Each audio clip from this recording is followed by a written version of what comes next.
Akkam jirtu kabajamtoota daawwattoota keenyaatiif dhaggeeffattoota keenya har'as qophii addaa qabannee dhiyaanneerra.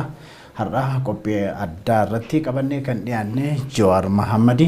Jawaar Mohammad baga nagaan gara OMN itti deebiteen jedha. Gaariidha. Jawaar Mohammad tibba kana wanti jiru keessaa tokko eegdota kee gara mootummaan kaasuudhaaf akka jiru karaa OBN irraanii akka oduu amma nu ga'ee tokkotti kan dhagahame mee dhimma sana ilaalchisee maal nutti himta? Egaa akkuma namu beeku dhimmi eegdota kana amma duras rakkoo uumee ture. Duubatti deebinee galaan yeroo ani biyya kanatti dhufu haala nageenya keetiif wantoota sodaachisaa jira. Diina baay'ee qabda. Mootummaa amma durii turees haftee isaa wajjin warri aarii sirraa qaban waan jiraniif nageenyi kee immoo nageenya biyyaatiin wal qabatuuf tika siimara ramaduu qabna jedhanii gama lamaarraa ramadanii gareen tokko garee poolisii federaalaatirraa gareen biraa garee damee nageenya biyyaa dahanatiirraa turanii Oromiyaarraas turanii adaduma adadaan booda poolisii federaalaatirraa as turanii yeroo darbees osoma yaadamin tasa waan yaalame saniin rakkoon uumamee ture. Egaa rakkoon sun uumamee booda jaarsonni isaa isaanii anis isaa wajjin warra hogganoota biyyaa wajjin haasofne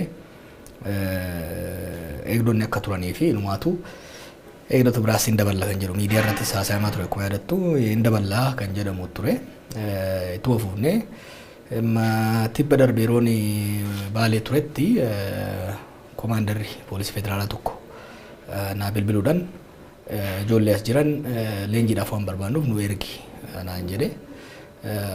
Tolee nama Baaleen jira guyyaa muraasa booda nan deebi'a akkuma deebi'een si bilbilee waliin haasofnee waan ta'u goonan jedheeni achirraa kaanee ijoollee wajjis mari'anne akkam ta'uu qaba kan jedhu mari'anne akkuma dhufeen nan bilbilee fi komishinara poolisii federaalaa fi itti aanaasaa wajjin teenyee mari'anne. Anas dabalatee namoota amma dura eegaa turan irraa eegumsa kaasaa akka jiranii fi ijoolleen bira jiran kunis akka ka'an murtaa'uu isaatti natti himanii ani immoo ijoollee wajjin waan haasofnee murteessineen itti bee ijoolleen asii ka'uu fedhii akka hin qabne maqaan isaanis fuulli isaanis miidiyaa irratti dhiyaachaa waan tureef nageenya ofiitiifis akka shakkii qaban ibsanii kanaaf waliin mari'annee falli ta'uu qabu. Kaasuudhaaf mootummaan eegumsa nabira jiru kaasuudhaaf egaa murteessu taate ijoolleen miseensummaa ofii gadhiisuu waan barbaadaniif nagaan miseensummaa isaanii gadhiisanii meeshaa fudhatanii akka deeman kan jedhu yaada dhiyeessanii yaada san irratti walii gallee beellamannee jechuudha.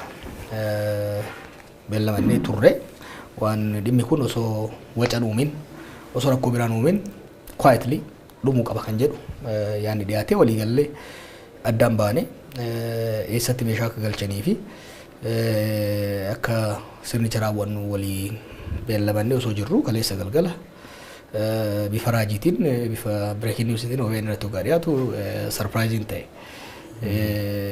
Sarpiraayiz ta'een guyyaa immoo waraqaan sun na bira natti hin ergamne. Ijoollee OBN bira dhaqee oduun sun darbuu sa'aata akkuma dura akkas waraqaan sun na bira dhufee ture gaafachaan ture warri poolis komishinii nuti hin ergine jedhanii. Anyway walii galatti haalli jiru ganama kana erga oduun sun darbee booda federaal poolis komishinii dhaqnee ijoolleen meeshaa isaan bira jiru irraa fudhatanii jiru. Ijoolleen asuma jiru garuu hariiroon gama sadiin jiru bifa kanaan bifa nagaatiin raawwateera jechuudha. Mee kan nama hedduullee wal gaafachiisu xalayaan sitti ergame suni silaa sitti ergamuun irra jiraatu gara OBN itti ergamee karaa OBNtiin oduu amma nu ga'e jedhanii dabarsuun kuni maal inni kaayyoonsaa sitti fakkaata? Lammatamoo dhimmi eegdota wal qabatu kuni maama marmaramee deddeebi'ee dhufa jettee yaaddate? Miidiyaadhaaf maaliif akka ergame naan galle nuti ergineedha kan isaan jedhanii xalayaan sunis akka barreeffame waan ture fakkaata. Miidiyaa irratti immoo akkasitti balballoomsanii dhiyeessuunis maaliif jedhee waggaa dudduuba deemee ilaalu murtii siyaasaa akka ta'e fi wanni yaadame akka jiru sababa kanaan akkuma duraatetti jeequmsi uumamee namni akka miidhamuu fi hojii nama hojjetaa jiru kun akka danqamu fedhiin akka jirudha kan hin argu. Gaafiin sanuma wal qabsiiftee ati kaafte kan maaliif dhimma eegdotaa ka'a. Warra angorra jiran kanaan wal gargaaraa isaa geenyu malee walabummaa kiyya eeggadheen ture. Dantaan ani mootummaa kanarraa walitti hidhoomaan jiru ijoollee eegdotaa kana malee haga humna isaanitti miidhuudhaaf fedhii qabaachuu isaaniitti gargaarsiiftu. Lammaffaa immoo sochii goggodhaa jirru kanatti danquudhaaf hidhee akka qabanidha. Gaafa duras yaadatte yeroo waan qeequu eegaludha. Kan waan akkasii yaalan ammas immoo duulamma godhaa jirru kanaan tariyyoo eegdota kan kaafnu taate sochii godhuun dhaaba uummata keessa deemuun sodaate jedhanii hawwanii ta'uu danda'a. Sangaa isaaniif rabbitu beeka. Walii galatti garuu keessattuu yeroo ammaa kanatti ajandaa waan ta'uu qabu hin turre karra badii isaanii hin barbaachisu hin kaafne yoodan anamma duras itti meera yeroo barbaadanitti kaasuu dandeessu. Rakkoon hin jiru jennee waliin mari'annee waan jirruuf oduu irratti illee ta'ee wani dhiyaatuuf hin jiru ture garuu uummanni keenyas haa kabajamu. Qunnamtii gooneen uumaa haalli nagaa akka jiru wal hubachiifamee rakkoon osoo uumamin darbeera. Mee egaa xalayaan kun gara keetti hin ergamne OBN itti ergame. Warri OBN miidiyaan breaking news yookiin oduu amma nu ga'e jedhee dabarse kun waan kana mirkaneeffachuudhaaf waan siqoonnaman jiru. Lammata immoo namoota komishiniin poolisii namoota akkuma kee eegumsi godhamuuf irraa kaafnee kan jedhantu jira. Garuu oduudhaan kan darbe kan kee duwwaadha. Kun maal attamitti ilaalta? Ani mi'eessituudha garuu yaamatti soo gidda ta'eera. Sanumaa fi jechuun keessumaa liik godhaniitti kooppii isaa arge malee namni odeeffannoo irratti mirkaneessi jedhee na gaafates hin jiru. Waan xalayaan immoo xalayaan itti barreeffame waan tureef kooppii godhamee miidiyaadhaaf kan ergame illee miti adda baafachuu qaban turanii na bira hin geenye xalayaan sun isaan bira ga'ame haalichi tapha ijoolleeti kan fakkaatu warra biyya bulchuu irratti hagamta akka isaan yaadan kan calaqqisiisanitti fakkaata. Sanii achitti namni na gaafates hin jiru. Poolisiin komishinii illeen baay'eedha kan itti gaddan haala deemsan irratti. Maaliif akka godhaman gaan beeku. Wanni guddaan rakkoon osoo uumamin nagaan dabruu isaati. Yeroo baay'ee yeroo deddeebi'ee waniin jechaa jiru jira duula irrattis. Yeroo ammatti abbaan haqaa abbaan dhugaa barbaadu uummanni keenya uummanni qabsoodhaan jijjiirama kana fidee jijjiirama kana immoo lafa qabsiisuudhaaf gara filannootti deemaa jiru kun yeroo ammaatti nagaa kan barbaadu nagaa irraa dantaa qaba. Warra filannoo sodaatu warra filannoo kana mo'amuu sodaatu warra uummata sodaatu kan jeequmsa barbaadu gargar lalee baay'achaa akka maara jedhu sanitti naaf gargarri wayii uumuudhaaf yaadameeti natti fakkaata garuu akka yaadame san hin taane. Egaa namoonni tokko egereen numti ijoollee eegdota kanaatu maal ta'a kan jedhan illee kan kaasan jiru. Mee gaafii sattaanitti darbuudhaaf amma gaa tarkaanfiin akkanaa sochii amma goggoonu kana ugguruuf yookiin danquuf yookiin sodaa sanarraan kan jedhu kanatti kaafte tarkaanfii nama fudhataa jiru kuni sochii kee hin dhaaba ammam sochii kee irratti ammam gufuu ta'a jetta.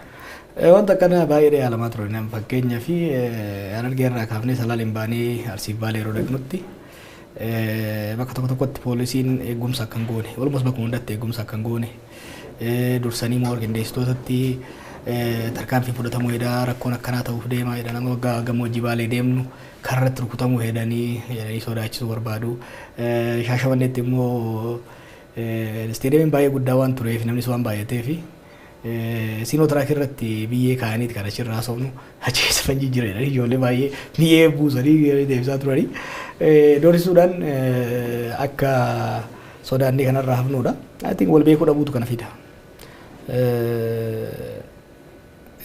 Dhimma lammummaanis wal qabatee hoggaa jettu xixiqqoo waan wal beekne itti fakkaatu. Dhimma lammummaa sajaddaa godhanii kan oofan dhugumatti Jawaar lammummaa dhiisee biyya kana keessatti ni dorgomaa kan jedhu amanuu baay'ee isaan rakkisee ture jechuudha. Lammummaa miti lubbuu keenyas dabarsinee kennuudhaaf qophiidha. Asittis taanan kaayyoo kaaniif akeeka kaaniif waan tokko nu danqu of eeggannaa barbaachisan goona. uummata keenya wajjin kan deemnu uummata keenya irraan hanne uummata keenya ittiin kijibne uummata keenya irratti yakkan hojjenne uummata keenya irraa shakkii tokko hin qabnu wanummaan ijoollee security wajjin deemaniifis namni walirra babahee harka na fuudhaa waggaa deemu stampede akka hin uumamneef malee sodaa tokko hin qaban Oromiyaa keessatti sodaa tokko uummata kiyya irraa sodaa tokko hin qabu miidhaa warra geessisuu danda'u warruma ifa waan akkana godhaa jiru yoo taate qaama mootummaa yoo taate malee ani uummata kanarraa sodaata akka shakkii tokko hin qabu kanaaf waan nu danguun qabu cimsineet kan itti deemnu gara godinoota 6-7 deemnirra godinoota jiran hundumaan deemna ganda hundumaan deemna karoora nu qabnu ana buufaloolee filannoo aanaalee filannoo 180 Oromiyaa keessa jiran hunda deemudha akkasumas kan kibbaa kan naannolee adda addaa keessa jiran hunduma anis hoggansi kunis hin deemna jechuudha maaliif akkuma qabsoo ammayyaatiin jijjiirama kana finne qabsoo sammuu qabsoo ammayyaa social movement fi social networking fayyadamne qabsoo ammayyaatiin jijjiirama kana kan finne osoo qawween nu barbaachisin humnaan caalamne waa meeqaan caalamne murannoo beekumsaan caalleeti kan mo'anne ammas yoo kan ta'u taate modernize godhuu barbaanna siyaasa biyya kana modern campaign geggeessuu barbaanna duula uummata keenya ijaaru uummata keenya dammaqsu reefu qaama ifataa jirra beeki ganaadha waan baay'ee hojjechuu deemna bakka hundarra kan deemnu finfinnee teenyee miidiyaadhaan nu filaan jedhu uummata keenya keessa deemne tokko tokko inni jaarra uummata keenya dammaqsina amma dammaqsaa jirra gara fuulduraan jaarra hojiin itti fufaa jechuudha kana keessatti aarsaan dhufuu danda'a dhufu kana keessatti wareegam dhufuu danda'a haa dhufu kan tiiru qabsoodha malee daansii miti sirba dhaqanii morman dhufatan kanaaf nuhis uummata keenyaaf jijjiirama bu'uuraa fiduu qabna jennetti kana mannu uummanni keenya nu amanee akkuma yertutti kumaatamaan gara galeetti kan bayaa jiru kanaaf doorsisni fedhes yaaliin fedhes kanarraa kun hin deebifne beekuu qabanamu. Eegdota ka'uu kaasuudhaan wal qabatee oduun sun erga dhaga'ame booda namoonni bifa adda addaatiin yaaddoo qaban ibsaa turanii dafteeti kan tasgabbaa kan jette amma gara miidiyaatti baatee namni waa hedduu sirraa eegaa carraa kanatti fayyadamuudhaan maal jettaan warra nu hordofaa jiran. Nagaa jirra ijoolleen nagaa qabu hireen isaanis kiyyas tokkuma ijoolleen kun heera biyya kanaa eegsisuudhaaf seera ittiin leenji'an ogummaa isaaniitiif tarkaanfii gaaf duras kan didanii tarkaanfii shiraasanii oromummaa isaaniitiif ammas itti fufu asuma turu nagaa qabna shakkii uumaan qabnu hojii keenya idilee kan uummata keenya socho'u itti wafuufna jechuudha iftaanis gudar dhaqna siidaa maammoo mazammiree eebbifna itti aansee jimma Ilubaaboor godinoota hunda keessa deemuudhaan uummata keenya dubbisuu uummata keenya ijaaruu itti fufna. Gaariidha meegaa gara Oromiyaa keessa ammatillee maqaa dhodhoofte bahaa fi kibba bahaa Oromiyaa keessa naannoftaniirtu amee bu'aan argame maali jettaa daawwannaa kan yookiin immoo walitti dhufeenya uummata wajjin hin gootanii walgahii uummata wajjin hin gootan kana attamitti ilaalta bu'aan maaltu irraa argame jetta. Egaa Ameerikaatti kan jalqabe zamboodaa asitti kan eegalle filannoon baay'ee barbaachisaadha ce'umsa keessa kan jiru sirna abbaa irree ture kuffifnee irra sirna dimokiraasii ijaaruudha kan barbaannu bilisummaa uummataa ijaaruudha kan barbaannu uummanni keenya abbootii keenya irraa kaasee waa sadiif kan qabsaa'e eenyummaa isaa oromummaa isaa qe'ee isaa irratti uffatamuu dhiitamuu dhabuudha kan lammaffaa Oromiyaa irratti qabeenya ishee irratti abbaa tahee itti fayyadamuudha kan sadaffaa eenyummaa isaaniis kabajuu muufisaa taatu qabeenya ittiin ta'uudhaaf mootummaa ofii filate ofiin of bulchuu mirga ofiin of bulchuu isaa hojiitti hiikuudha kana jechuun mootummaa isaa namoota paartii isaa ta'u filachuu heeraaf seera namoonni sun tumaniin buluudha barbaada jechuudha. Kana dhugoomsuudhaaf kan deemu qaama qabsoo waggaa 50 ol uummanni keenya gaggeessaa jiru kan itti fufaa jirru qaama qabsoo waggoota erga nuus egaa umriin qabsoota dabalamnee godhaa jirru kana kanumatti gaggeessuudhaaf kan deemaa jirru duulli amma godhaa jirru kuni akkuma yeroo adda addaatti jechaa ture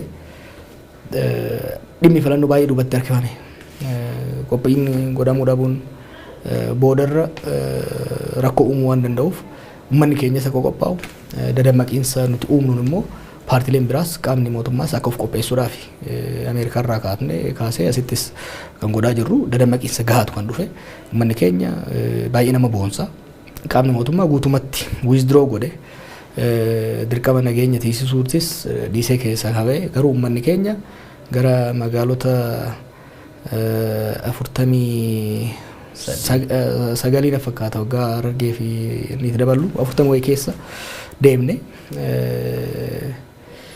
bakka hundatti self organizing uummanni keenya ufumaaf humna isaatiin beekumsa isaatiin wal hubatee qopheessee rakkoon nageenyaa takka osoo hin qophaa'in osoo hin uumamin nageenyaan kan fixe kan si agarsiisu uummanni keenya hagamta akka qophaa'e yeroo baay'ee biyya kanatti biyyattiin dimokiraasiidhaaf hin qopheefne uummanni keenya filannoodhaaf hin qophoofne uummanni keenya bilisummaa hin danda'u soba kun we prove that soba akka ta'e uummanni keenya of gurmeessee of jaaree kumaatamaan bahee bishaan osoo hin jigin baajanii mootummaa osoo ramadamaniif eegumsi mootummaa osoo ramadamaniif jaarsonni qeerroon dubartoonni walii galanii qophii kana hunda qopheessanii baay'ee sodaachaa ture bakka hedduutti rakkootu uumama jenne rakkoon tokko osoo uumamin dhumuusaa agartu uummanni keenya dheebuu guddaa akka qabu aarsaa kafalee gatii gochuudhaaf filannoo kanaaf fuli reedii akka ta'e dammaqiinsa amma nuti yaanne ol akka qabu qophaa'ina gahaa akka qabu deeggarsa nu godhuutti miti kan laalayani kana deeggarsa nu godhu osoo hin ta'in dimokiraasiidhaaf filannoodhaaf mootummaa ofii filachuudhaaf hammam tokko akka qophaa'edha kan agarre gama ummataatiin ergaa ifa ta'e qaama hundaaf dabarseera sosochiin nu godhaa jirruu fi turre immoo warra nuun falmanis paartilee siyaasaa adda addaatis akka hirriba keessaa dammaqanii dhimmi filannoo ajandaa guddaa ta'e akka bahu godhee jira akeeka keenya akka dhaabattis akka biyyaattis galmaan gahaa jiran natti fakkaata. Akkuma biyyaattis akka naannoottis qeeqatti sanitti irratti dhiyaata. Dursitaniit duula filannoo jalqabdanii kan jedhudha. Maaliif dursitanii jalqabdan? Kun siin jedhu tureetu eegaluu kana dura godhuu qabna turre waggaa tokko dura godhuu qabna turre. Kun siin jedhe akka amaara jedhu sanii sarganyaa maxxaa barbaree kan tasuu akka hin taane filannoon kun. Kanaaf filannoo kanaaf qaamonni filannoo raawwachiisanis qaamonni filannoo keessatti dorgommiidhaan hirmaatanis qaamonni mootummaa kan nageenyaa haa ta'u kanneen adda addaa dhimmi isaan laallatus of qopheessaniif dhiibbaa uumuun baay'ee barbaachisaa ture. Kanaan wal qabatee qeeqni ka'aa jiru yeroo duula filannoo osoo hin gahin duula eegaltan kan jedhu wanni akkasii hin jiru. Paartiin siyaasaa tokko eega heeraan galmaa'ee waggaa 5 filannoo jidduu san yeroo barbaade bakka barbaadetti humnaa fi fedhii fi inni isaa qabaannan bakka barbaadeef yeroo barbaadetti uummata mariisisuu, uummata kakaasuu, dammaqsuu, sagantaa isaa barsiisuu mirga guutuu qabaa jechuudha. Nan argama xalayaan bakka adda addaatti barreeffamu yeroon duula filannoo kan jedhamu kan ji'a sadii sun kan qaadhimamtoota siyaasaati. Qaadhimamtoonni siyaasaa deeggarsa boordii filannootiin kanii uummatatti barsiisanii na filadhaa jedhanidha. Dhaabni siyaasaa garuu waggaa 5 san keessatti yeroo barbaadetti bakka barbaadetti leenjii kennu, uummata dammaqsu, uummata jaaru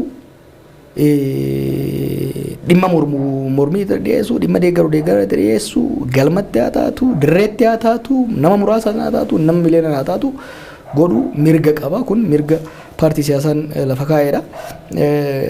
Faayidaan isaas guddaa natti fakkaata. Paartii keenyaafis faayidaa guddaadha qaba. Akka biyyaattis yoo taate dhimma filannoo kana muddama uume qophii dhaabbileenis haa taatu qaamonni mootummaa fi boordiin filannootis akka qophaa'an gochuu irratti bu'aa buusee jira natti fakkaata. Kuni waanuma sirriitti kan godhaa jirru inumaa'u baay'ee turre waggaa darbe irraa eegaluu qaba ture. Egaa paartileen tokko tokko lakkii biyyattiin iyyuu filannoodha hin qophoofne yeroo jedhanitti filannoo yeroo biraatti darbu yookiin hin qophoofne yeroo jedhanitti sin immoo daftaniiti jalqabdan kan jedhu komee akkasiitti sanitti dhiyaata. Gara biraatiin immoo filannoon kun gara mootummaatiin gara achi siqeera gara agayyaatti. Agara hagayyaatti siquu suni paartiin keessan attamitti ilaala kafaa'uun? Filannoon biyyattiin qophii hin qophoofne eenyu qopheessuu qaba? Har'aa miti osoo ce'umsi kun eegalerraa kaase waa'ee filannootti qophaa'uu qaban jennee akka dhuunfaatti siyaasaa turre. Sanii as gaaddisa keessattis waltajjii argame hundattuu qophaa'amuu akka qabu. Eeban gabiraa dhiisuuti tarii filannoo kana dabarsuu barbaachisaadha jennaan lakkiin godhamaa jedhamee jala muramee paartii biyya bulchuun murtaa'eera. Paartiin boordiin filannootis filannoon akka karoorfametti godhamaa jijjiiramni biraa hin jiru jedhanii lafa kaa'aniiru. Erga isaan sana lafa kaa'an booda taa'anii eegnee gaafa dhumaa osoo nu teenyu filannoon godhame wal dorgommii tokko malee filannoon kijibaa akka gaggeeffamu barbaannu. Kanaaf akka paartiitti hojiin keenya imaamata qabnu hojii qabnu gadi baafnee uummata keenya agarsiisuudha. Kanaaf dabarsuuf dabarsuu dhabuu kan murteessu qaamni murteessu hin dabru jedhee murteesseera. Kanaaf kun waan nu laallatu natti fakkaatu. Gara hagayyatti dabarsuu paartii keenya qofa osoo hin ta'in paartiileen biyya kana jiran almost paartii biyya bulchuu fi firoota isaatti alatti yeroo sanitti filannoo dhiisii booya yookiin taaziyaayyuu gaggeessuun hin danda'amu. Baadiyyaatti dhalattee jiraatte hagayya keessatti dhaqxee sagalee kennuudhaaf dhiisiti. Firri kee yoo du'e laga ceetee boo'a dhaquu hin dandeessu.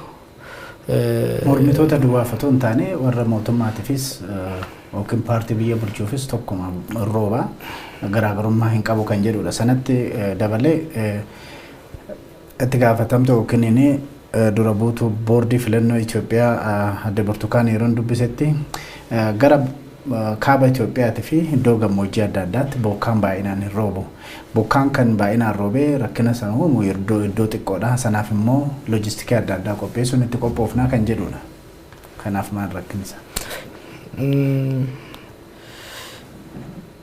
Yeroo sanitti akkuma reefu siin jedhetti qaamni Itoophiyaan harki 85 qonnaan bulaadhaa baadiyyaadha kan jiraatu. Harki bal'aan kun daandiidhaan kan wal qabatee miti. Paartiilee fi miti kan jechaa jiru. Namni dhaqee filachuu hin danda'u siin jechaa jira. Ani gammoojjitti dhaladhee nan beeka. Ani gammoojjiin ture.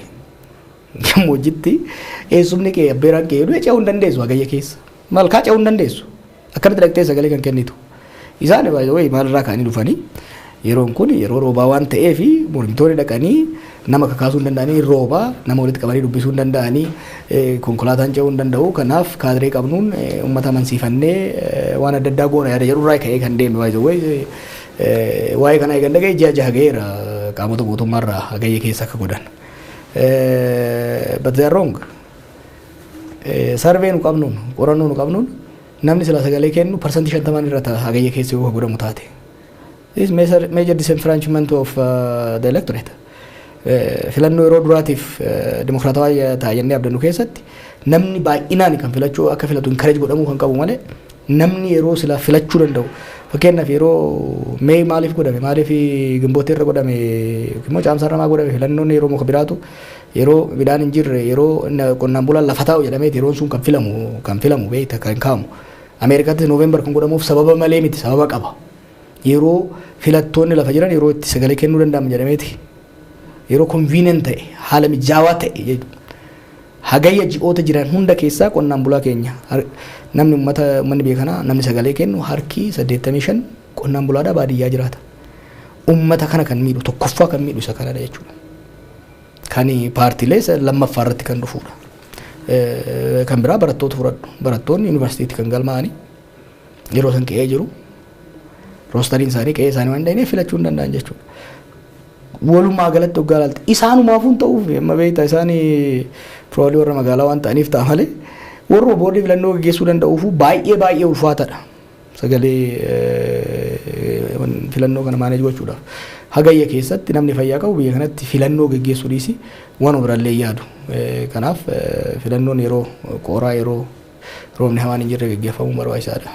Mee uummata wajjiniin yeroo wal argitanitti Harargee deemtanii gara Baalee Arsii deemtanii Salaalees illee dhaqxanii yeroo sanatti haasaa keessan keessatti yookiin duula godhaa jirtan keessatti nama arrabsitu akkan jedhutu qeeqa baay'ee isinitti ka'a jechoota akka Guma Baasii, Ilmaan Diqaalaa, Ilmaan Mallasaa kana kan jedhutu baay'inaan isinitti ka'a.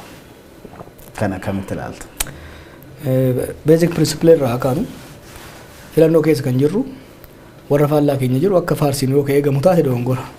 Filannoo keessatti of dhaadheessuunii fi faallaa kee busheessuun ta'uma isaatti sanii jechuudha. Electoral campaign season wanni jedhamu. Election season waan san qaba. Kanaaf akka warra nuun faallaa akka nuti dhaadheessinu yookiin akka nuun busheessinu yoo eegame dogongora nulleen akka isaan nu dhaadheessan ka'ee nu taate dogongora jechuudha. Kan lammaffaa jechoota amma isaan baasan Guma maalirree kan qabsoofnuuf abbootiin keenya kan wareegamanii lafatti miti gumaan isaanii maaliin baha maali jennee kan dhaadataa turre gumaan isaanii bilisummaadhaan baafna gumaa isaanii mirga abbaa biyyummaa kabachiifneeti kan baafnu gumaa isaanii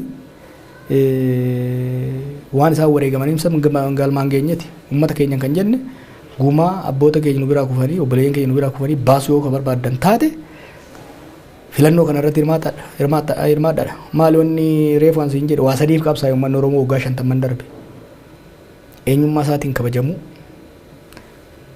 qabeenya ofii irratti abbaa ta'u mootummaa ofii filateen buluudha gumaan Elemoo Qilxuu isaa taatu Taaddasa Birruu isaa taatu Waaqoo Guutuu isaa taatu qeerroowwan kaleessati isaa taatu kaayyoo isaan kufaniif san galmaan gahuudhaani gumaa isaanii baasuu yoo barbaane taate kaayyoo isaan kufaniif san kuni dhaadannoo qabsaa'onni adda bilisummaa Oromoo keessattis bakkoota adda addaattis godhaa turan ittiin deemanidha warra qabsoo Oromoo hin beeyne kana ajandaa gochuu barbaada malee of course gumaa baasuudhaaf kan qabsoofnu gumaa uummata biraa kufee kaayyoo isaanii galmaan gahuudhaan baafna jechuudha. Gumaa baasuun immoo afaan Oromoo wallaaluu irraa dhufa. Gumaa baasuun immoo haaloo bahuu miti, riveenjii miti. Kanaaf sunis bifa saniin ilaalama. Kan Diqaalaa maal jedhu waan Profeesar Maraaraan jedhe irraa kan dhufe Diqaalaa kan jenne nuti baayoloojikaalii miti kan jenne. Warra yaada Diqaalaa qabatee deemaa jirudha kan jenne. Amma sirba Salaaleet irraa kaaseeti Profeesar kan jedhe.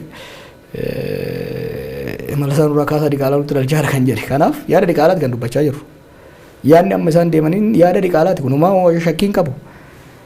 Kaayyoo Minilik ka Itoophiyaa takkitti eenyummaa takka qabdu mirga sabaaf sablammootaa cunqursanii yuunitari steet ijaaruudha kan barbaadan. Tooftaa eenyutiin? Tooftaa Mallasaa. Tooftaan Mallasaa maaliin? Oromoo gosaan addaan qoodu, bakkaan addaan qoodu. Kanan deemuu barbaadan jechuudha. Yaada Diqaalaatiin kan deeman yaada Oromooti miti, yaada Oromummaa of keessaa qabu miti, yaada madda qabsoo Oromoo irratti hundaa'e miti, naareetiivii Oromoo keessaa baheedha. Kanaaf yaada Diqaalaatiin kan deemaa jiran kan ammoo waan saalfannuu miti jabeessinee kan jennudha jechuudha.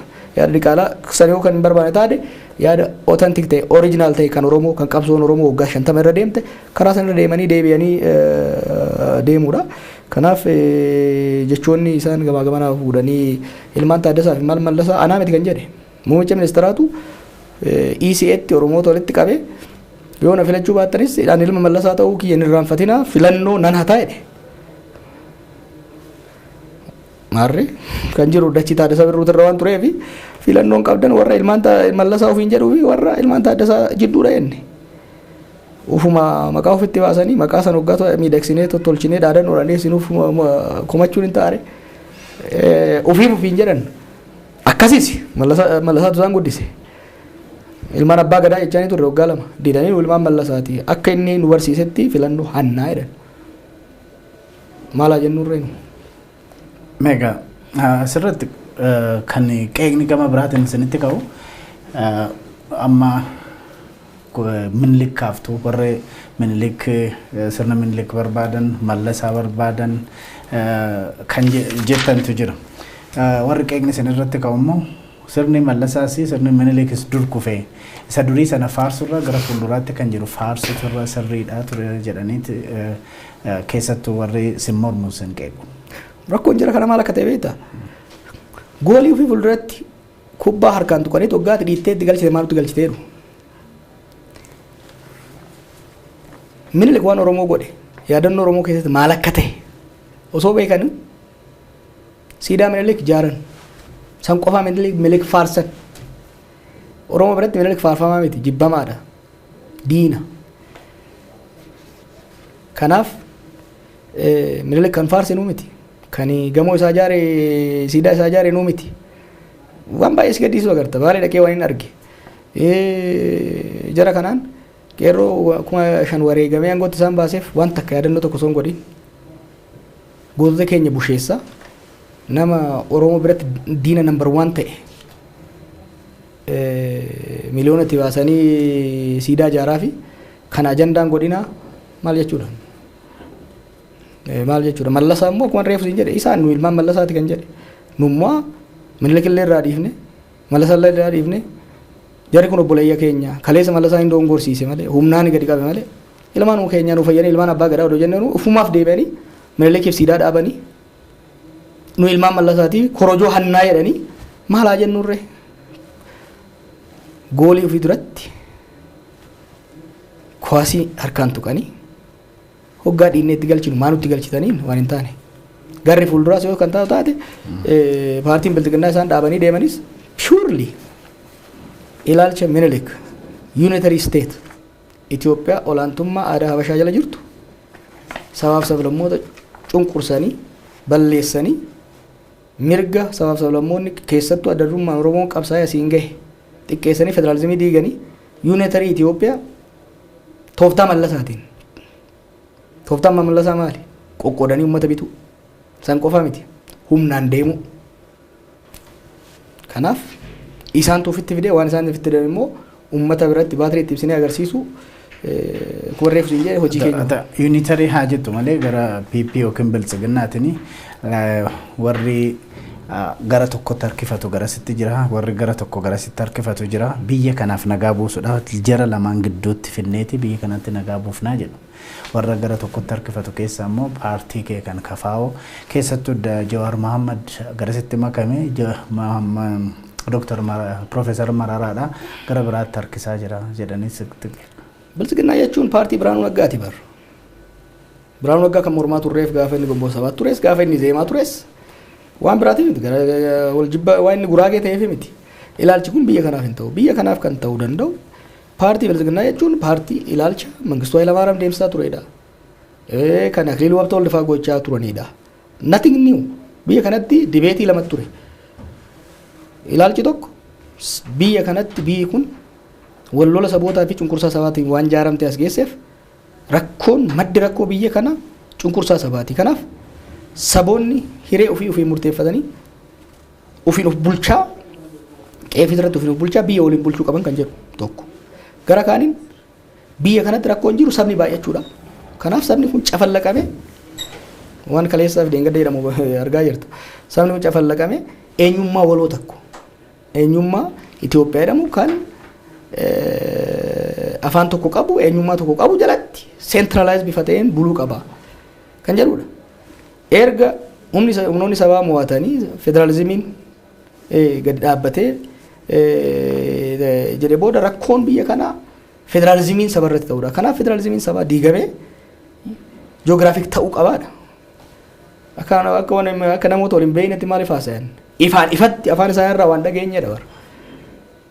San qofaa miti heera ittiin bulmaata paartii isaanii fudhadhu.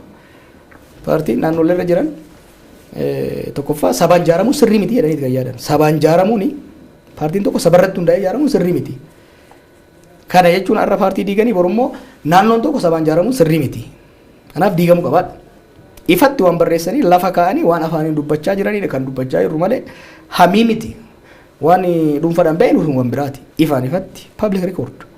Kitaabilee isaan barreessaa jiran barruulee isaan amma adaamatti ittiin leenjisaa jiran irratti ifaan ifatti sabaan gurmaa'uun ta'uu hin qabu. Sabaan gurmaa'uun qabu wanni saba jedhamu diigamee namni akka dhuunfaatti akka qeenxeetti ijaaramee deemuu qaba kan jedhudha kan deeman. Kan ammoo biyya kanaafis furmaata qabu Oromoo suuf duuba deemsisanii ayyaanu. Mee imala kafaa wajjin gootanii Harargeedhaan hanga Baalee Arsiitti akkasumas akka Salaaleetti gootan keessatti warri sinqeeqan kan isinitti dhiyeessanii miiraan uummata oofuu malee imaammata dhiyeessan hin jiru kan jedhudha. Kana kam maal jetta?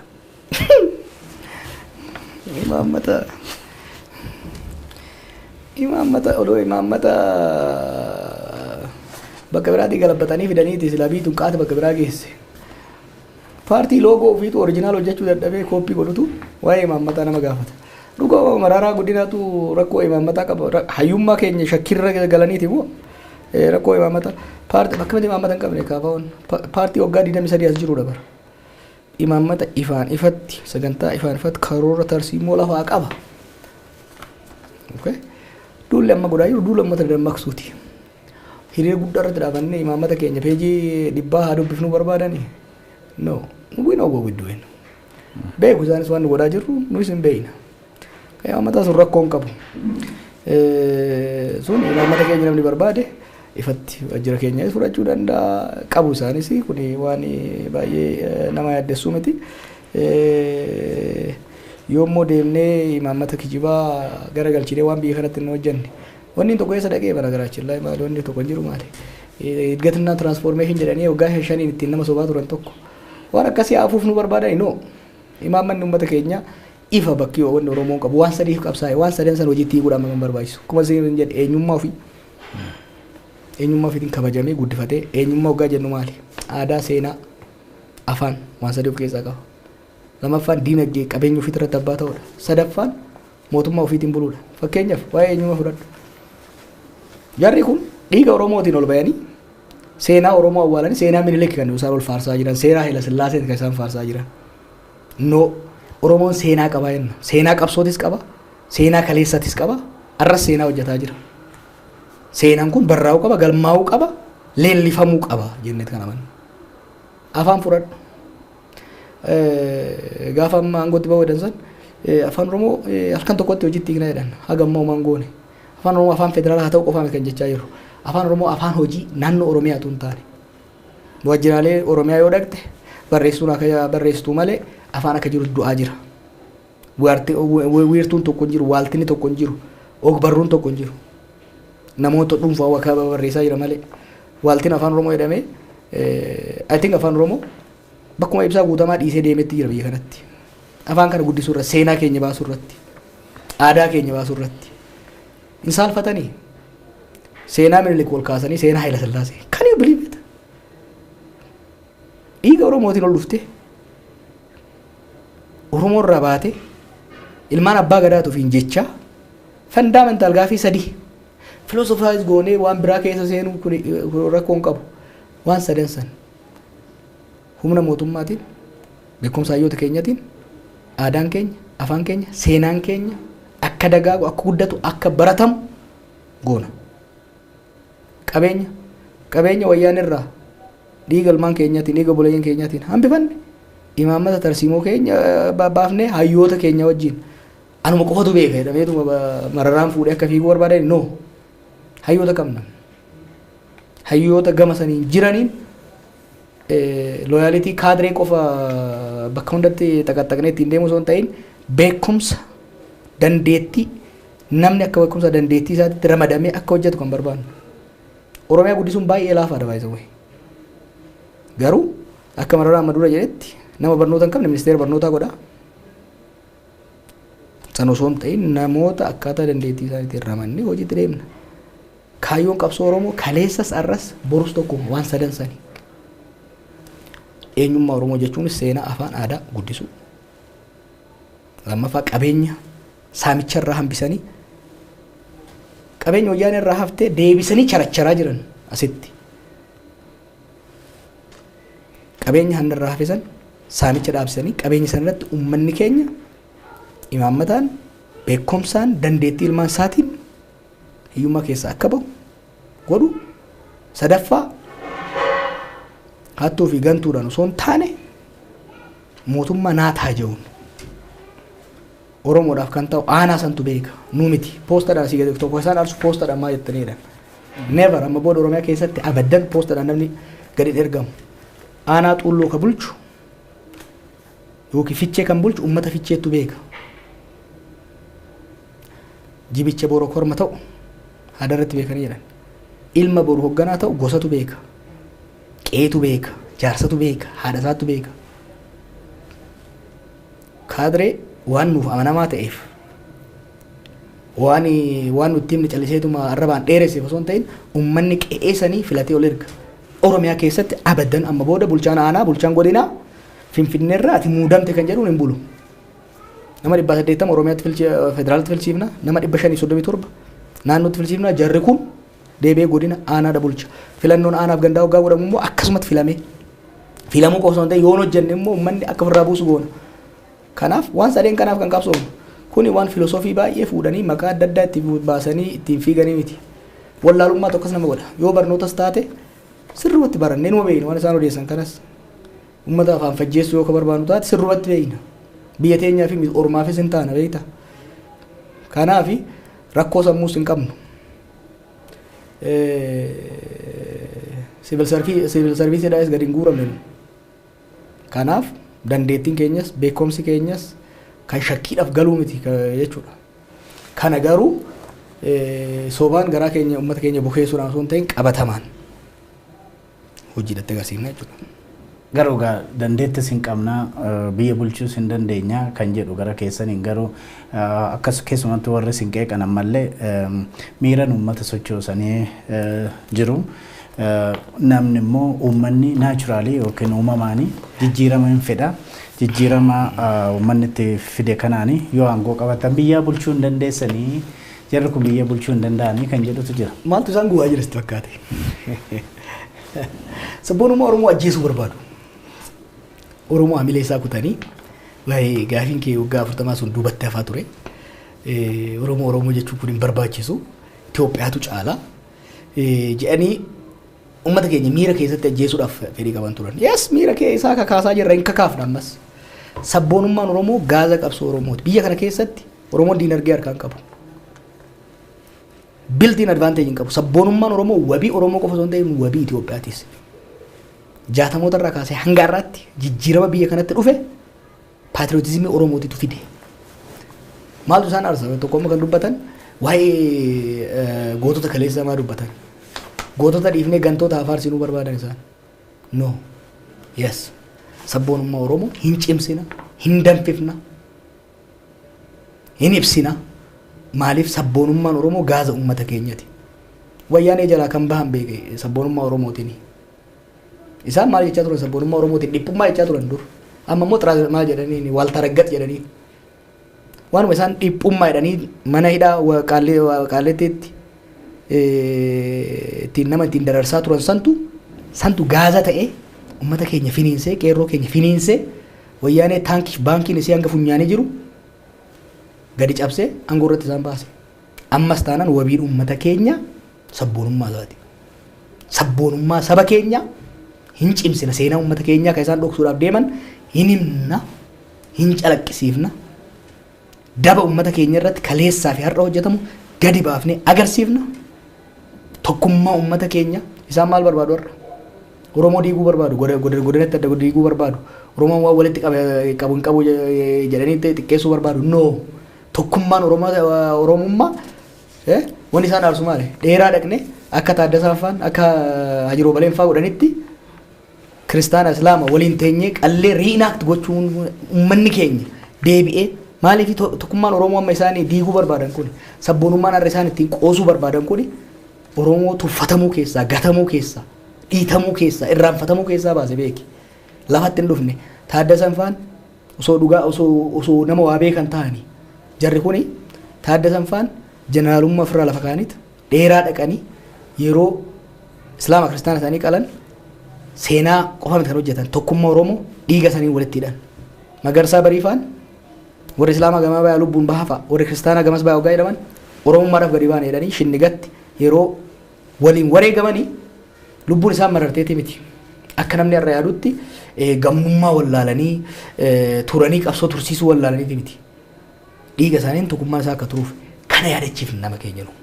Kana yaadachiifna saba keenya nu. Of course kuni projektii isaanii jalaa kuffisa. Of course Minilik faarsuu fi ilaalcha Minilikii fi Haayila Sillaasee irratti Itoophiyaa olaantummaa aadaa tokko garee tokkoo qabdu. Sirna nugusaa san deebisanii fiwudaala deebisuu barbaadan san jalaa balleessa. Naareetiivii isaanii jalaa balleessa. Oromoo maadanzajaa waraanuu barbaadan isaan miti.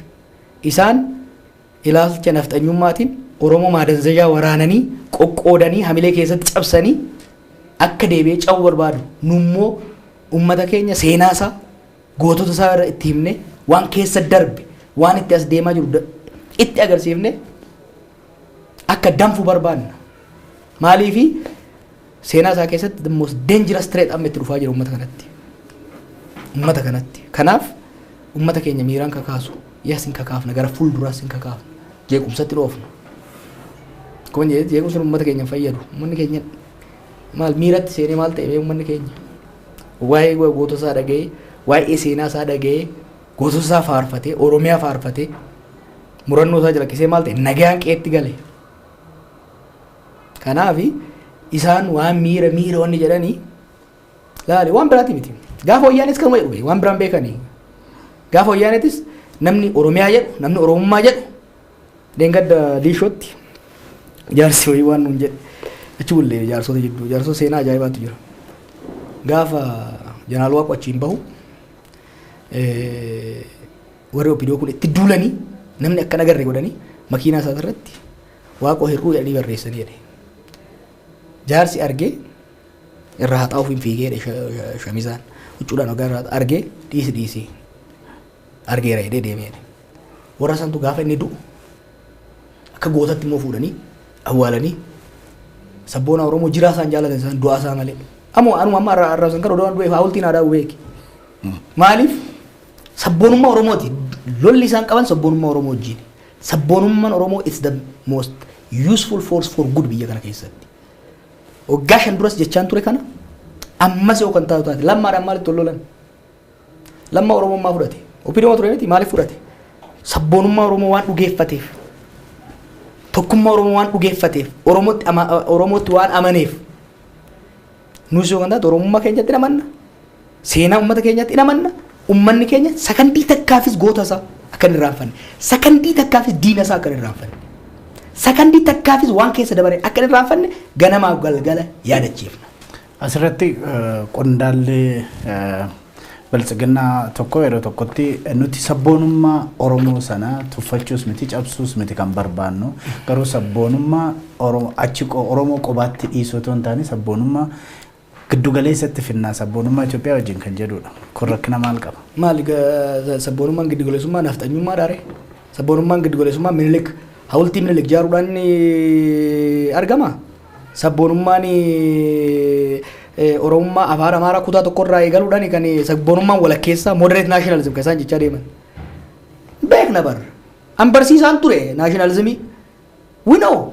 Mararaan nationalismii barsiisa bar yuunivarsiitti. Amma isaanii malaraa ol tokkummaa Itoophiyaatitti amananiiti. Wallaalatu akka isaan godhaa. Wallaalatu akka isaan godhaa jira. They are wrong. Gariin isaanii daba tuffii Oromoo irraa qaban orma gabbaruu tirraa kan kana godhaa jiran. Gariin garuu wallaalummaa irraa beekna sabboonummaa hammam akka deemuu danda'u eessa akka deemuu danda'u hin beekna. Maali qoy finxaalayyummaa sabboonummaa Oromoo maalinni seenaafuu himachuu isaati aanolee dhaabachuu isaati dabni hammeenyi sabboonummaa Oromoo eessa inni maal jedhe sabboonummaan Oromoo maal godhe eessatti kan fiinxatti bahe sabni na keessaa haa ba'u hin jenne sabboonummaan Oromoo qe'ee kiyyaatti abbaan aanaa ollaan na wajjin jiraatu nagaan waliin jiraanna jedhe Oromiyaan tan Oromooti mootummaa filannee irratti bulla Itoophiyaan tan walooti nu hunduu qe'ee keenya irratti of bulchine Itoophiyaa waliin bulchina jedhe sabboonummaan Oromoo zabana baarootumsaatii irraa kaasee hanga har'aatti eessatti finxaalummaan sabboonummaa Oromoo kan dhufe sabboonummaan walakkeessa ta'e moderate ta'e simboolii Minilik qabateeti kan dhufu Amaariffaadha simbooliin isaa waay waan hin beekne maaliif fatafatu seenanii warri mormitoonni kan akka keessanii kan akka paartii KFO dabalatee warri kaanii miseensonni keenya nu jalaa hidhamanii biiroon keenya nu jalaa caccabee dargaggoota faayidiin kennamuu yookiin waraqaan eenyummeessaa kennamuu didee jechuudhani asuma achitti jeequmsa kaasuudhaaf barbaadu filannoodhaaf moo waan hin dandeenyeef waan akkasii hordofuu jedhu maaliif akkas gootu? Maal haa goonu ree ati editara OMN gaazexeessaan kee jalaa hidhamiin calliftaa jeequmsa akka itti calliftamu miseensa keenya kan hidhu isaanii hidhamuu isaa yoo dubbanne hidhameera gallakkisaa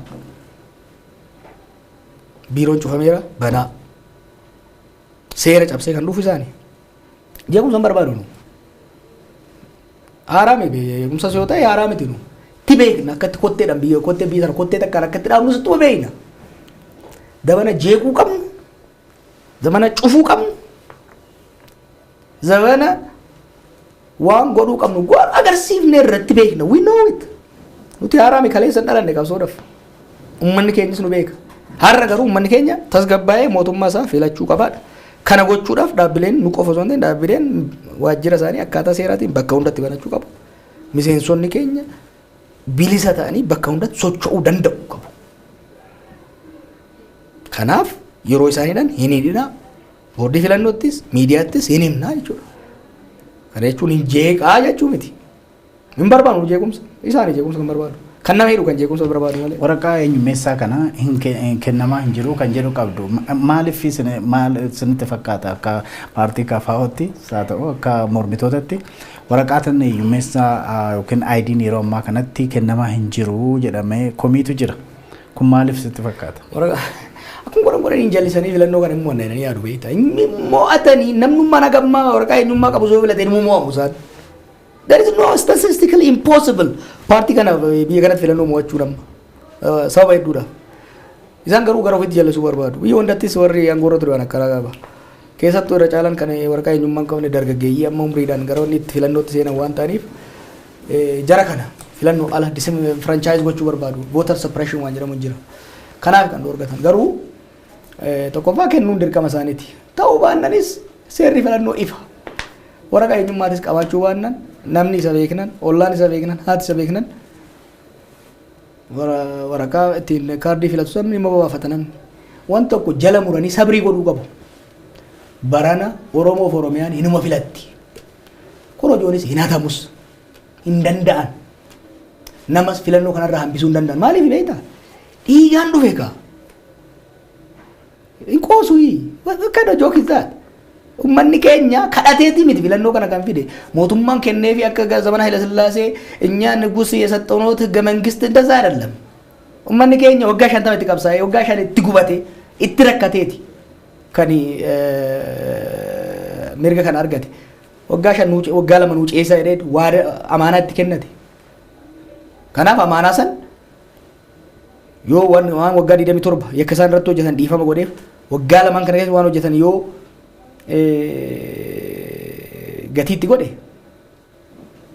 hin filata. Lakki yoo jedhe korojoo isaatiin baasa. Uma garuma kamiinuu dachiif samii kana jidduutti ummanni keenya akka hin filanne gochuun barana hin danda'amu. Yaaluu garuu itti ofuuf maaliif harki hanna bare dooluuf socho'a. Ilmaan mallasaati jedhaniiru waan inni isaan barsiise yaaluu numa danda'u. Garuu mallasaanis deebi'een dhufu abbaan irrees beekana deebi'ee akka hin dhufne beekanii heeraaf seera eeganii deemuutu irra fayyaa qaba. Mee gara dhiha Oromiyaatti darbina muummichi ministeeraa dhiyeenyatti paarlaamaa irratti haasaa godhan irratti gara dhiha Oromiyaallee rakkinni akka jiru dubbatanii turanii Gujii keessatti gara Gujiitti amma tokko rakkinni suni hir'ata akka dhufedha. Keessattuu nageenya Oromiyaa irratti baay'inaan hojjetaa kan turte gara dhiha Oromiyaa obbo Baqqalaa Garbaa wajjin naannoo sana fa'aa turte waan beektuuf yeroo ammaa kana maal quba qabda? Jawaar baay'een dubbatu waa Wallaggaas jedhanii sukumatu. Yeroo dubbachuu qabu yeroo namni carraseetti baay'een dubbadhe. Baay'een boo'e. Baay'een wayi waadde. Ana qofaa miti abbootiin gadaa jaarsoliin biyya kana Hayilee Gabreeffaan Bayyanaa Sanbotoofaan Makkiyaan faan caccabanii boo'aniiti kan kadhatan. Rakkoon kun akka hin dhufneef. Uummanni keenya waggaa meeqa ormaan gidirfamaa ture. Har'a immoo yeroo silaa ilmaan isaa Orbayaan jedhamutti rakkoo biraa keessa seenne baay'ee wayi waan nun dhageenye. Kanaaf waan nama gaddisiisutu naannoo sanitti godhamaa jira. Uummanni keenya gidiraa guddaa keessa jira. Mootummaan furuudhaaf fedhii akka hin qabne jala mureen beekan. Jala muree konkuluud godheen jira. Gaafa duraa suuraa ijoollee galchuudhaaf yaallu sanitti yoo yaadatte beeta mangistii dhayine guyyaa guutuu achi gangalataa oolle nama abbaa kanaan hin jedhu dhabne. Arras yoo kan taatu taate gaafsan torban lamatti daaraashii goona dhaadannoo godhaa jedhu qodheessaa turan waggaa 2 deemna.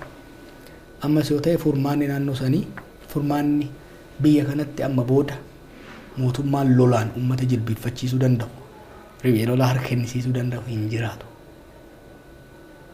Ijoolleen amma riphee lolaa kun waggaa darbee farra har'a irra deeggarsa qabu. Barasan uummanni wajjin dhiibbaa irratti godhaa ture. Mootummaa amananii galuu didan malee. Mootummaa amanuu waan dandeenyeef galuu didan malee. Har'a ajjeechaan mootummaan qaamni mootummaa raawwatu popularize godhaati kan deemaa jiru.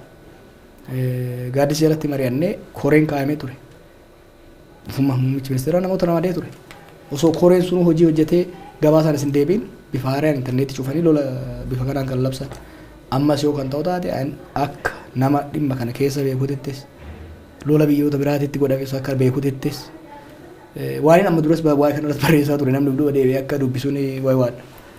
Ammas yoo kan taate lolaan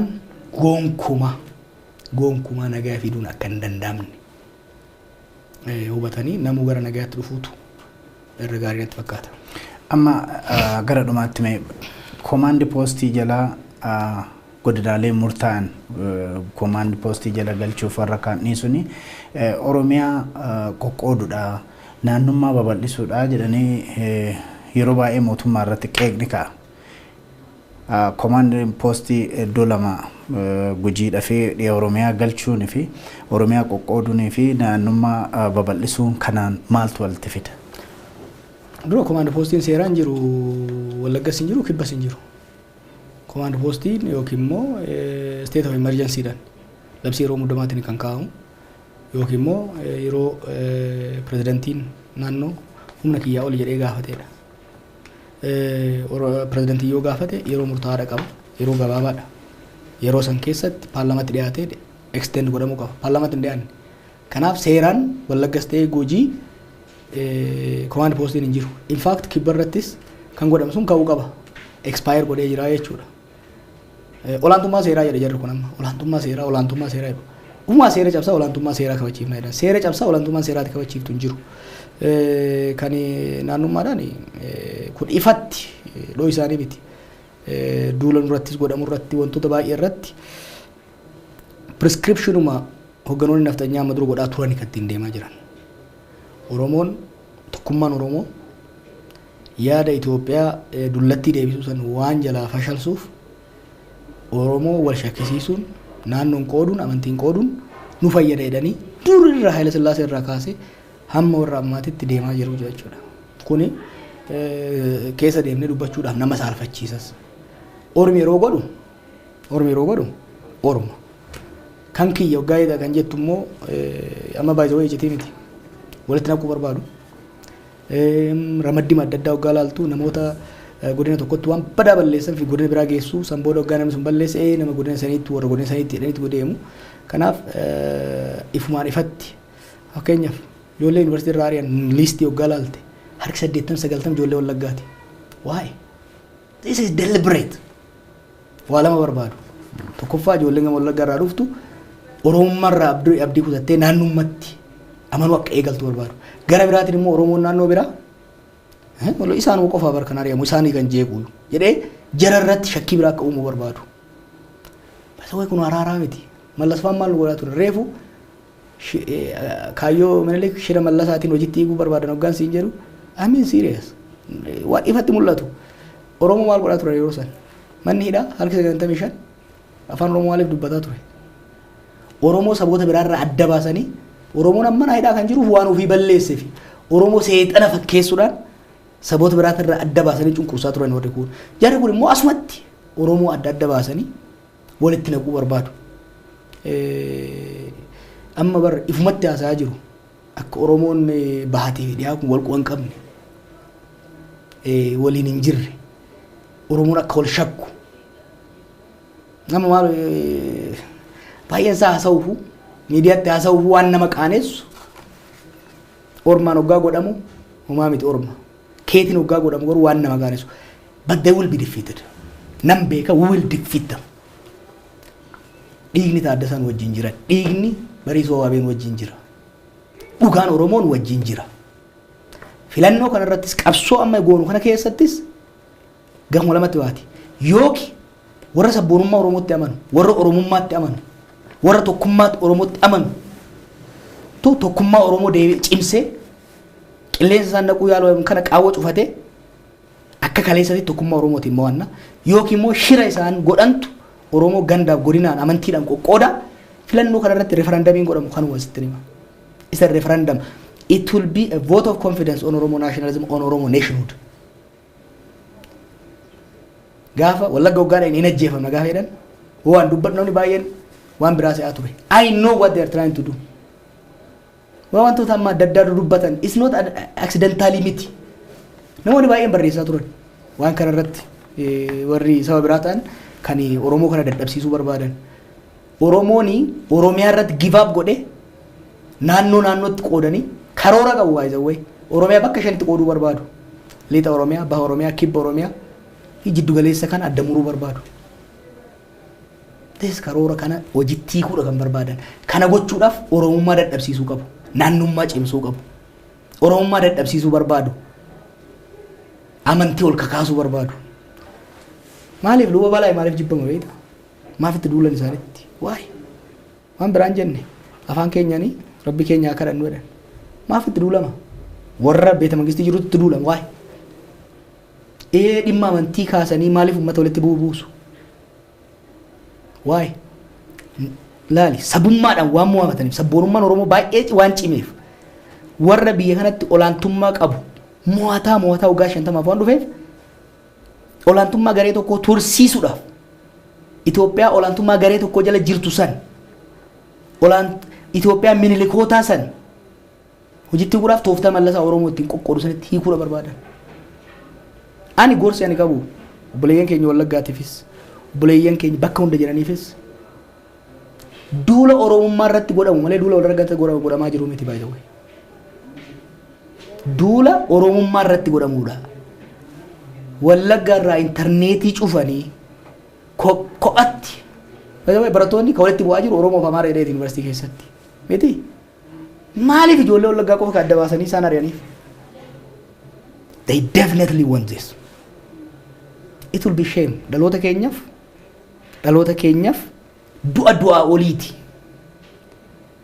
Du'a oliiti yoo isaan Oromoo akkanatti qoqqoodanii namni dhiibbaa irra gahurraa miidhaa irra gahurraa Oromummaa jibbee naannummaa isaa faarsutti yoo kan seenu taate miidhaa irra gahurraa Oromummaa isaa kan kaleessa salphina keessaa nu baase biyya kanatti Wallaggas Arsiis Shawaanis hundumtu dhiitamaa ture kan ol ba'e Oromummaa isaa waan qabateef biyya kanatti Islaamnis Kiristaanis Oromoon Oromummaa isaatiin dhiitamaa ajjeefamaa hidhamaa ture kan ba'e Oromummaa isaa waan cimseef Oromiyaa irratti waan cicheef har'as miidhaan Wallagga irra gahu akka dhaabatu akka barbaadu taate miidhaan Gujii irra gahu akka dhaabatu akka barbaadu taate karaan kanuma kaleessati karaan kanuma Taaddasaa Fa'aa irra deeman sani karaan kanuma Magarsaa Bariifaa irratti wareegaman sani karaan kanuma qeerroon 5,000 har'a Wallaggaa Shawaa walitti buusuu barbaadu. Hattuu gamaa gamanaa walitti qaqqaban aangoorra kaa'aniit ijoollee Wallaggaa bira dhaqanii kan isin cunqursaa jiru warra Shawaa kanatu aangoorra jira jedhanii ijoollee Shawaa bira immoo dhaqanii barri warri Wallaggaa kun warri Arsii kun waa isinitti hinaafanii jedhanii yoom namni Shawaa gadi ba'ee lafa ijoolleen immoo isaan Shawaa jedhanii ol baasan sun lafa Shawaatti halkanii guyyaa sharaa oolti beekta lafa qeerroo Wallaggaa qeerroon Harargee qeerroon Arsii qeerroon Shawaa tokkummaadhaan Oromoo jedhe irratti wareegame san ormaaf sharaa oolti Finfinnee keessatti ollaa kanatti jara santu amma ufii bakka bu'aa Wallaggaa ufii bakka bu'aa Shawaa ufii bakka bu'aa Arsii gara hattuu fi gantuun nama tokko bakka hin buutu garaashii malee nama tokko Oromoo keessa nama tokko bakka hin buutu isaaniif jecha Oromoon naannummaatti du'a Oromoodhaaf sitti hima gantuu ta'uudha shira gantootaa jala deemanii Oromummaa laaffisuun naannummaa ol kakaasuun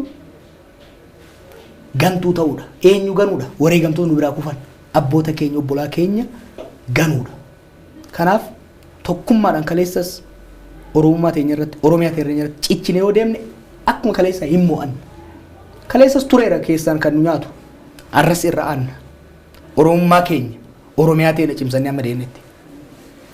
Hedduu galatoomii Jawaar Mohaammed egaa yeroon dheeraadha marii goone gara kiyyaan fixeera wal nu jalatti hafe jettu kan jiraatu ta'e daqiiqaa tokkoon sii kenna yookaan sagantaa keenya kanumaan goolabna. Wanni hafe naga barbaanna gorsi ani Oromoodhaaf qabu Oromummaa teessan gadi lakkisinaa Oromiyaa irratti abbaa ta'uu yoo barbaaddan karaan takkittii qofa kijibni biraan barbaachisu karaa Oromummaati karaa obbolummaa Oromummaati naannummaan amantiin qoodamuun ormaaf nama saaxila nama xiqqeessa qilleensa nu keessa galcha filannoon kun godhamuu qaba it is decisive hiree biyya kanaatiif hiree Oromootiif